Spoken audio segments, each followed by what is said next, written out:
నమస్తే, welcome to Telugu రాజ్యం. ప్రస్తుతం మనతో పాటు ఉన్నారు రాజనీతిజ్ఞుడు ప్రొఫెసర్ హరగోపాల్ సార్ గారు ఉన్నారు. సార్ నమస్తే.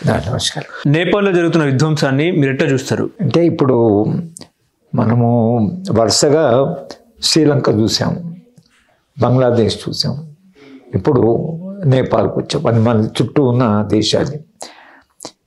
ఈ దేశాల్లో యువత ఎందుకు అంత ఆగ్రహంగా ఉంది? శ్రీలంకలో చేసిన కూడా సాధారణం కాదు. అలాగే బంగ్లాదేశ్ అయితే ప్రధానమంత్రి ఆమె భారీ ఇక్కడ భారతదేశంలో తలదాచుకున్నది. ప్రపంచవ్యాప్తంగా ఒక అసంతృప్తి ఉంది. ఇక్కడే కాదు, ఈవెన్ యూరోపియన్ అమెరికాలో ట్రంప్ 7ను చంపారు నిన్న. ఈ ఆగ్రహానికి తర్వాత ఇంత ఇది 1960స్లో మనకు ఒక ప్రపంచవ్యాప్తంగా ఒక క్రైసిస్ వచ్చింది. 60స్లో వచ్చిన క్రైసిస్లో ఫ్రెంచ్ యువత, అమెరికన్ యువత వియట్నాంకి అగెన్స్ట్, మన దేశంలో నక్సల్బరీ మూవ్మెంట్, అట్లా ప్రపంచవ్యాప్తంగా ఒక రకమైనటువంటి ఆందోళన, ఒక రకమైన అసంతృప్తి. ఇప్పుడు ప్రధాన కారణము ఒక దేశంలో వస్తేనేమో ఆ దేశ పరిస్థితుల గురించి మనం చెప్పొచ్చు, అక్కడ ఏం కారణాలని. ఒక్కొక్క దేశానికి కొన్ని కారణాలు ఉండవచ్చు, కానీ కొన్ని సాధారణమైన కారణాలు ఈ అన్రెస్ట్కి. ఈ ఆర్థిక అభివృద్ధి నమూనా ఏదైతుందో ఇది ఒక రకంగా ఆయన స్టిగ్లిట్జ్ అనేటువంటి నోబెల్ లారెట్ చెప్పినట్లుగా ఇది జాబ్లెస్ డైరెక్షన్ లేదు, రూట్లెస్ అండ్ రూత్లెస్ గ్రోత్ అంటే. అంటే ఇదేమిటి? ఇది నిరుద్యోగాన్ని సృష్టిస్తుంది, తర్వాత దీనికి వేళ్ళు లేవు, పునాదులు లేవు, తర్వాత నిర్దాక్షిణ్యంగా ఇది ఎవరైనా అలర్జీ చేస్తే నిర్దాక్షిణ్యంగా వాళ్ళని అణిచివేయడం అనేది జరుగుతుంది. మన దగ్గర కూడా ఇప్పుడు బస్తర్లో ఆదివాసులు నక్సలైట్ మూమెంట్లు ఎట్లయితే పూర్తిగా అణిచివేస్తామని ఎప్పుడు ఇలా జరగల 55 ఏళ్ళు. దీనికి ఈ ఆర్థిక అభివృద్ధి నమూనాలు యువతకి కావలసిన అవకాశాలు వచ్చేటువంటి ఈ నమూనా కాదు. ఆయన స్పష్టంగా చెప్పాడు ఇది. అయితే ఇవాళ నేపాల్లో జరిగింది కూడా, అక్కడ ఒక మావోయిస్ట్ ఉద్యమం నడిచింది. ఒక మావోయిస్ట్ ఉద్యమం నడిచినప్పుడు నేను 4-5 సార్లు నేపాల్కి వెళ్ళవలసి వచ్చింది. అంటే అప్పుడు దానికి సంబంధించి కాదు, కానీ Asian foundation for human rights అని ఒక సంస్థ ఉండేది నేపాల్లో. వాళ్ళు సౌత్ ఏషియన్ దేశాలన్నిటి పిల్లల్ని పిలిచి వాళ్ళకు ఒక వారం 10 రోజులు దాంట్లో నేను లెక్చర్స్ ఇవ్వడానికి పోయేవాడిని. అప్పుడు ఈ ఉద్యమం నడుస్తుంది, ఒక అన్రెస్ట్ ఉంది నేపాల్లో అప్పటికి. ఇవాళ ఏమైందంటే సుస్థిరమైన ప్రభుత్వం లేదు, 30 రకాల ప్రభుత్వాలు మారాయి, కూలిపోతున్నాయి. రాచరిక వ్యవస్థ అంతం కూడా చాలా దుర్మార్గంగా జరిగింది. అందరూ రాజవంశాంశం అందరిని చంపేశారు. సో కనుక మొత్తంగా అదొక స్టేజ్ నేపాల్ చరిత్రలో. ఇప్పుడు ఈ 10-15 ఏళ్ళుగా ఒకటేమో సుస్థిర ప్రభుత్వం లేకపోవడం, రెండవది ఆర్థిక వ్యవస్థ నిలదొక్కోలేకపోవడం. సుస్థిరమైన రాజకీయ వ్యవస్థ లేకపోతే ఆర్థిక వ్యవస్థ అభివృద్ధి సాధ్యం కాదు.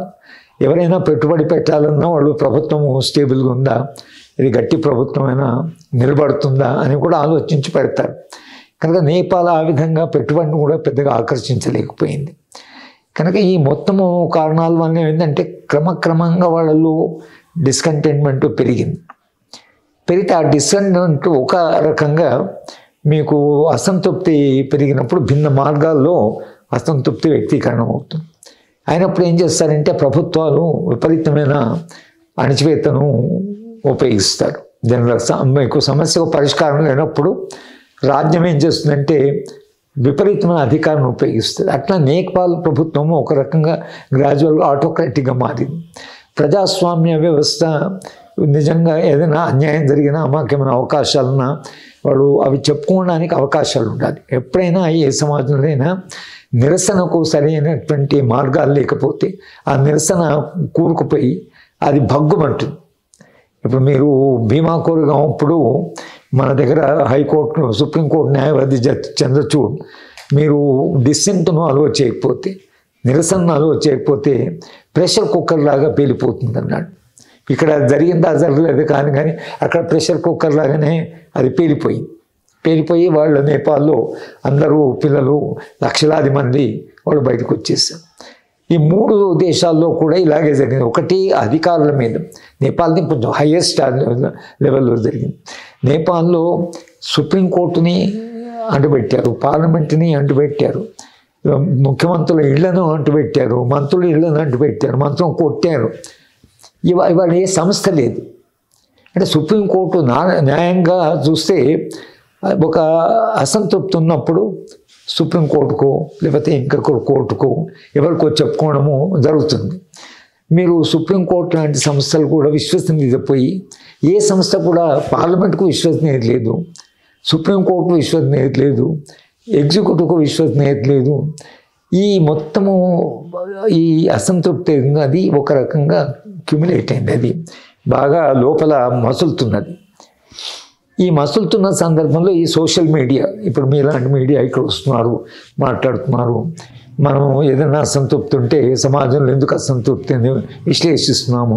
జనం కూడా దేవిని ఇంకా మన సమస్యల గురించి ఆలోచించే వాళ్ళు ఉన్నారు, విశ్లేషించే వాళ్ళు ఉన్నారు. సోషల్ మీడియా ఆ రకంగా ఒక షాక్ అబ్జార్బర్ కూడా పనిచేస్తుంది. రకరకాల తప్పుదారి పట్టింది. కానీ సోషల్ మీడియాలో పిల్లలందరూ ఈ జనరేషన్ జంజెడ్ అంటున్నాం కదా, ఈ జంజెడ్ అనే జనరేషన్ ఏదైతుందో వాళ్ళందరూ ఈ టీవీ దీని మీదనే ఆధారపడి ఉన్నారు. మొత్తం సెల్ ఫోనే సమాజాన్ని ఒక రకంగా నడుపుతుంది.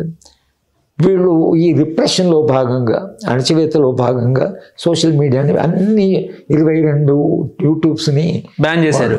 వాట్సాప్ దగ్గర నుంచి అన్ని పోతే పిల్లలు ఇంతకాలంగా తమ అసంతృప్తిని ఇంకో వారితో చెప్పుకోవడము, లేకపోతే ఇద్దరు మాట్లాడుకొని సమాజంలో సమస్యలు మాట్లాడుకోవడం, ఇవి జరుగుతుంటాయి. మీరు ఎప్పుడైతే సోషల్ మీడియా బ్లాక్ చేశారో ఇంకా నిరసన తెలుపుకోవడానికి ఏ మార్గాలు లేవు. అంటే ఏ సంస్థ కూడా ప్రభుత్వంలో స్పందించడం లేదు. చివరికి ఇది సోషల్ మీడియాలో కనీసం తమ ఇబ్బందులు ఒకరితో ఒకరు మాట్లాడుకోవడం కూడా ఒక రిలీఫే. ఆ రిలీఫ్ కూడా మీరు స్నానమే దానికి స్థానం ఇవ్వకుండా మీరు ఎప్పుడైతే మొత్తం మీడియాను బ్యాన్ చేశారో, ఇక అక్కడికి ఆల్రెడీ అది మసులుతున్నది కాబట్టి ఒకసారి బయటకు వచ్చి చాలా స్పాంటేనియస్ మూమెంట్. కానీ ఇది కొంతకాలంగా జరుగుతున్నది. ఇది 2-3 ఏళ్ళ నుంచి ఆ నిరసన సమాజంలో కనిపిస్తున్నది. కానీ పాలకులకు తెలివి సరిగా ఉంటేనేమో ఆ సిమ్టమ్ చూస్తారు. అంటే సమాజంలో ఏదో కూడా జరుగుతుంది, ఇంకేం చేద్దాం, పరిష్కార మార్గమే. ఏం చేస్తే ఏం లేదు, మనకు పోలీసు ఉంది కదా, మనకు మిలిటరీ ఉంది కదా, వీళ్ళ మీద ఆధారపడవచ్చు. అంటే లక్షలాది మంది తిరుగుబాటు చేసినప్పుడు ఆర్మీ కానీ పోలీస్ కానీ వాళ్ళు కూడా ఏం చేయలేరు. అంటే ప్రజలే తిరుగుబడ్డ తర్వాత ఏం చేయలేరు. మీకు ఎగ్జాక్ట్గా నేపాల్లో అదే జరిగింది. ఒక్కసారి సోషల్ మీడియా బ్యాన్ చేస్తూనే ఇక మనకు ఏ మార్గాలు లేకుండా ఎట్లా వీళ్ళు చోక్ చేసేసారంటే మొత్తం గొంతు మూసేస్తారు, గొంతు నొలిపేస్తారన్న ఫీలింగ్ వచ్చింది. అది అందరికీ వచ్చింది. ఒక్కసారి ఎప్పుడే బయటకు వచ్చారో దీని వెనక ఎవరు లేరు, ఒక రాజకీయ పార్టీ లేదు, దీనికి ఒక ఐడియాలజీ కూడా లేదు, మీరు ఏం లేకుండా ఒక్కసారి వాళ్ళు ఐడియాలజీ ఉన్నా కూడా ఉద్యమాలకు డైరెక్షన్ ఉంటుంది. లేకపోతే ఎవరైనా చెప్పే రాజకీయ పార్టీ ఉన్నా దానికి కొన్ని యంత్రం ఉంటుంది. ఇప్పుడు దీన్ని ఎవరికి కంట్రోల్ లేదు.